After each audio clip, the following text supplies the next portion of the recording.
Good day. I'm Laurence Sanford, Senior Advisor to the American Security Council Foundation. Our mission is to educate and engage Americans on issues of national security, economic security, and moral leadership.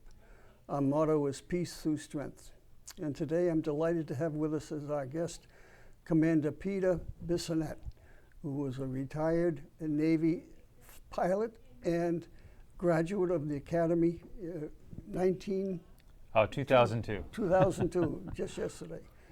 He is presently a teacher and heads the Navy ROTC program at Sebastian High School here in Florida. So we have him here today to discuss about the program and whatever else we wish to talk about. So Peter, welcome. Thank you. Pleasure to be here. Appreciate it, Larry. So tell us about the program, the Junior Navy ROTC program. Sure, but before I go into that, just a couple points on my background. I don't want to take any credit from the pilots. I'm a 1320, not a 1310, so I'm a backseater. Okay. I can keep an aircraft afloat, but I can't put it down too easy. That wouldn't be pretty. So, okay. So thank you for that. I'm happy to lead up the Navy Junior ROTC program at Sebastian High School. And you asked about the purpose of the program. It syncs up with the moral leadership that you were talking about. What we seek to do is develop a spirit of citizenship in our young folks. We promote patriotism, a sense of accomplishment, and basically teach them what it means to be a good citizen of the United States. We're not specifically geared toward promoting a military career, although if students are interested in that, we certainly show them the way.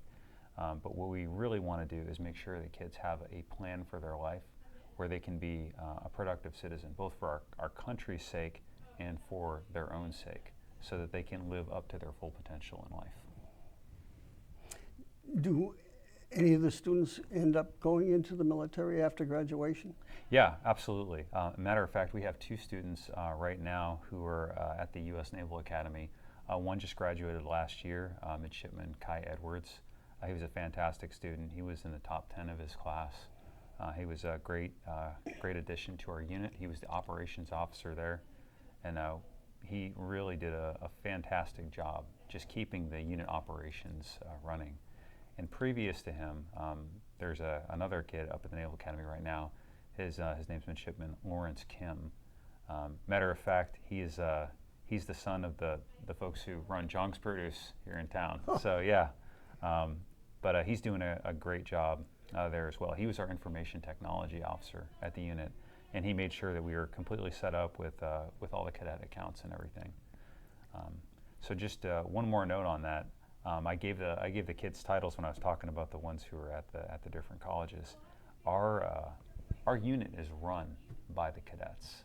So my colleague, Senior Chief Silva, and I, we provide guidance to the cadets. And we provide training on how to do their job. But the unit is really mostly run by the cadets. They manage the supply, they do the administration, they make command decisions. So they really learn a lot about leadership and managerial techniques through the program. Well, I can relate to that in the sense that when I was in the Navy back in the 60s, the ship was 300 men roughly, 400-foot vessel. And it was run, I think the average age was probably 20, 21. You have the senior chiefs who were really the ones that run the ship. Yeah. And you have the officer corps that said, gee, chief, what do you think, type of thing. And when I was on the destroyer, there were 15 officers and 260, 70 enlisted men. And they ranged from really smart to really not so smart. And it was a pleasure working with them. And so I can identify with what you're saying. Basically, 20, 21-year-olds ran a warship. Yeah, absolutely. And now you have high school kids running the program. That's terrific training for them. Yeah, absolutely. Yeah. How many do you have in the program now? So currently, we have a little bit over 130 kids.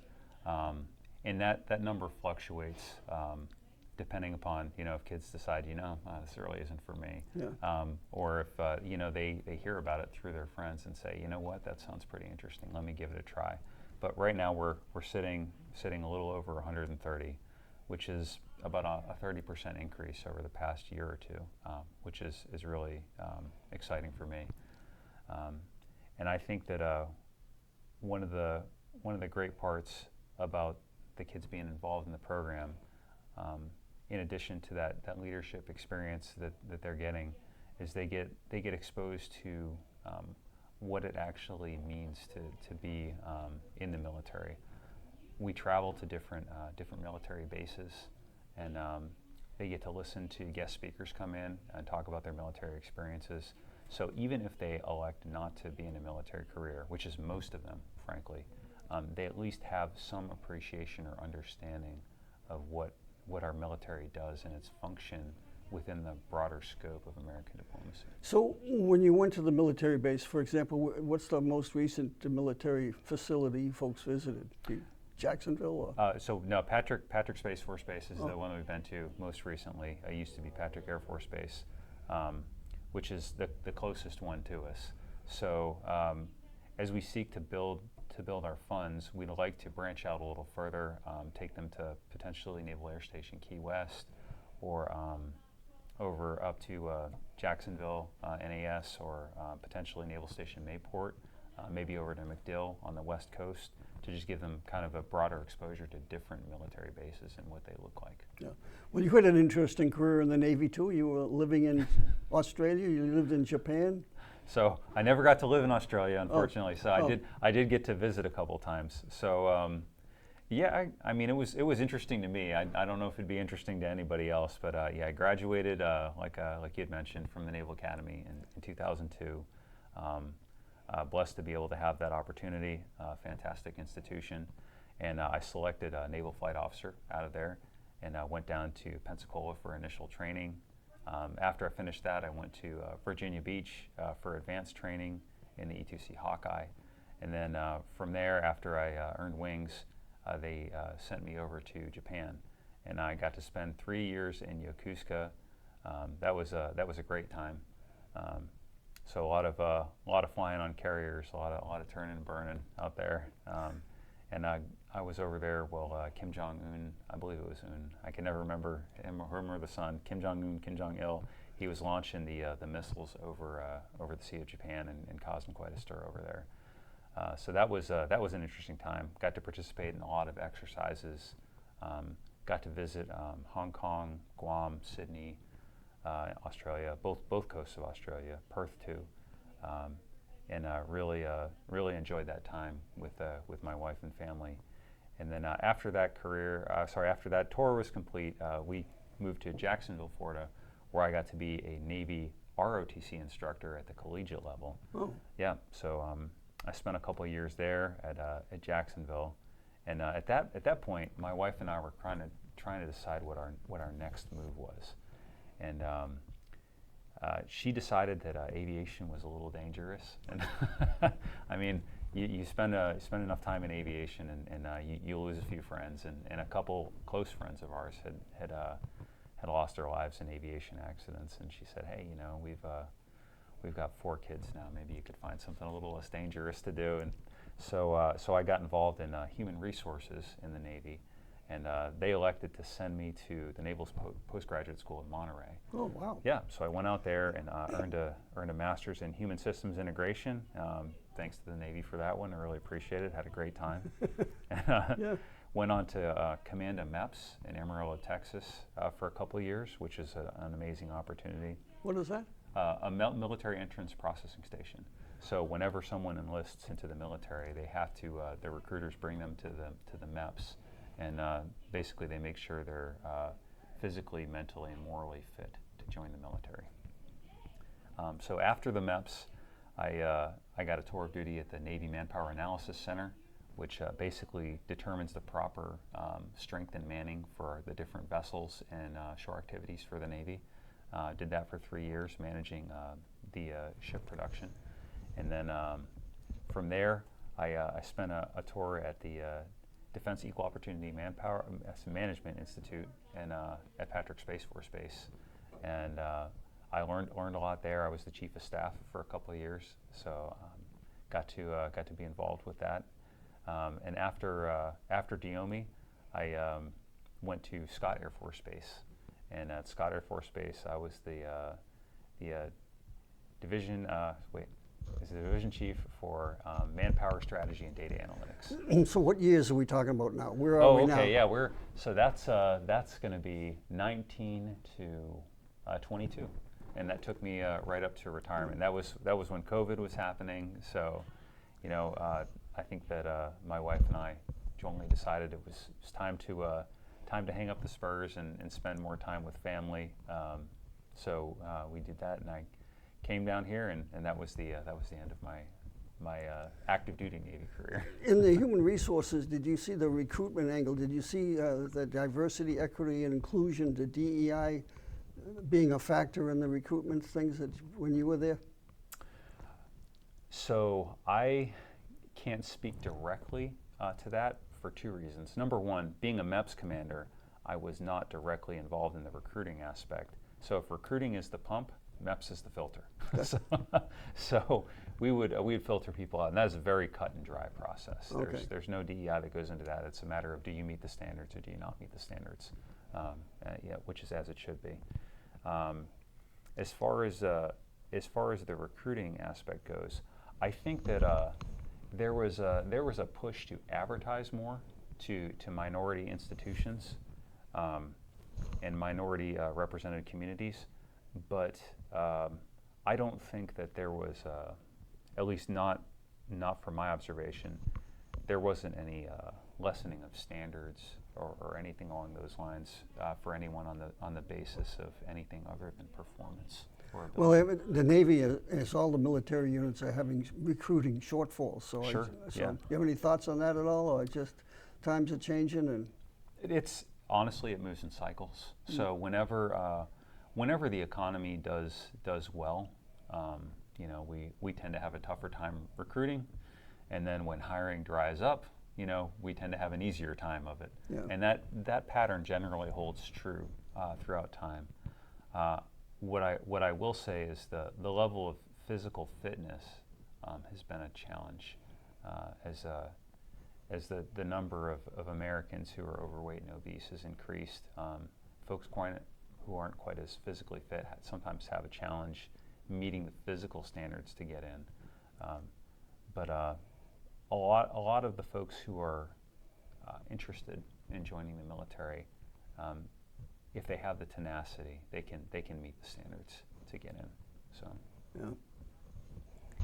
If you had to do over again, would there be any changes in you? It seems like you had a pretty good gig. Yeah, absolutely. No, I had an A1 time. Yeah. I have no regrets. I would definitely do it all over again, knowing what I know now. I don't know if I'd do it any different. I had a blast. Yeah. So what motivated you to apply to Annapolis? What high school did you attend? Fantastic question. I attended the high school that I am now a Navy Junior ROTC instructor with. So yeah, back in 1998 is when I graduated, and I moved to that high school from California. My family had moved out there for a very brief period of time. We were out there for a year, and my dad was interested in pursuing a new career, which didn't quite work out. So we came to Sebastian, and I began that high school in my sophomore year in high school. Had an interesting career in high school. I really enjoyed my time at Sebastian High School. I ended up running track and cross country, and the athletic director at the time, by the name Michael Stutzky, took an interest in me and proposed the idea of attending a service academy to me and to one of my classmates, Rick Brown. Rick and I both took him up on it. We were members of the first graduating IB class at Sebastian River High School. And so Rick applied to West Point, and I applied to Annapolis. And with Mr. Stutzky's guidance, we both managed to attain nominations and appointments. Wow. Yeah, and we were the first two out of the high school to achieve service academy appointments. Wow. Yeah, and Rick, matter of fact, is he's a colonel now up at the Pentagon. Oh. So which he gives me a rib about. He made it one rank higher than I did. So, but no regrets on my end. I'm happy to be doing what I'm doing. Yeah. Who was the congressman that sponsored you? So I was under, I wanted to say Bill Posey, but it was before him. Oh, okay. Oh my gosh. I can't remember the gentleman's name. Really, really nice guy. Yeah, I apologize. The name escapes me, but Rick got the senatorial nomination, and I got that congressional, which was another one that he rips me about every now and then. So, yeah. Is there any common denominator with the students that you have in the program? Any? I think that they all want to achieve.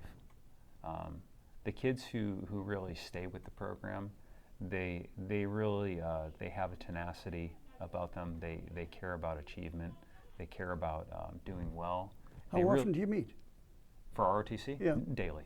Oh, yeah, wow. it's a class in school. So I teach the 1st through 6th periods, and then 7th is a planning period for me where I kind of prepare for the after So school. what are some of the subject matters that you teach? So, great question. We teach a little bit of naval operations. We teach naval history.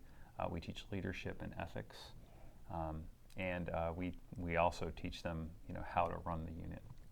So, Meeting daily, so you have a lot of FaceTime with them. correct. Yeah, we do. And unfortunately, the challenge with the unit, which is a little bit different from a normal military unit, is that they don't all get to meet each other. So they only have a few times where they get to meet up as an entire cadet company. So you showed me slides on your website. What's your website? The website is njrotc.srhs.us. So Yes. so if you Google Sebastian River High School Junior ROTC, you'd probably pull it up that way. We'll show up. We're the first link on there. Okay. Yeah, absolutely. Okay. And yeah, you can definitely find out plenty of information. Because about the it was program. interesting when I was going through it with you, Yeah. that all the activities that the kids do. Absolutely. Yeah, we really try to document that on there. And I mean, the kids they run all the pictures on the website, and they do that. I just do the quality control function. Make sure that everything they put up there is, Legit. is good to go, and it's appropriate. And I mean, they really do a fantastic job. I mean, very seldom do I have to provide guidance to them. They do a good job on that. So you're back home and you're happy with the 4. How old are your 4 kids? Well, how old is the oldest? Yeah, my oldest is he's turning 20. Wait, is he turning 22 now? No, he's turning 20. So he just turned 20, and he's up at the University of North Florida, and he's studying pre-med. He's doing a great job up there. He's got like a 3.9 GPA or something like that. He wants to be a doctor. My other son, he's more interested in being a movie star, which is great for him. But he's got his CNA license, and he's doing that while he plans his next move. And my next 2 kids they're twins. They're sophomores, and they're actually in my program at the unit.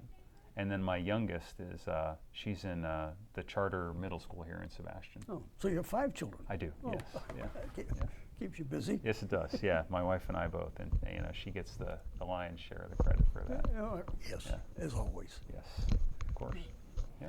Well, the American Security Council is all into moral leadership, so it's great to hear the younger generation.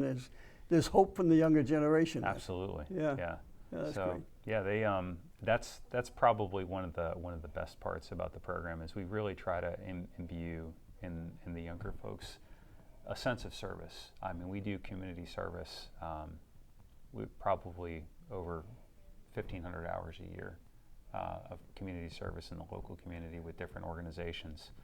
We even have an event support request form on our website where if an organization is interested in partnering with us, they can do that. And the cadets are polite, professional, and I've never had a negative comment about them.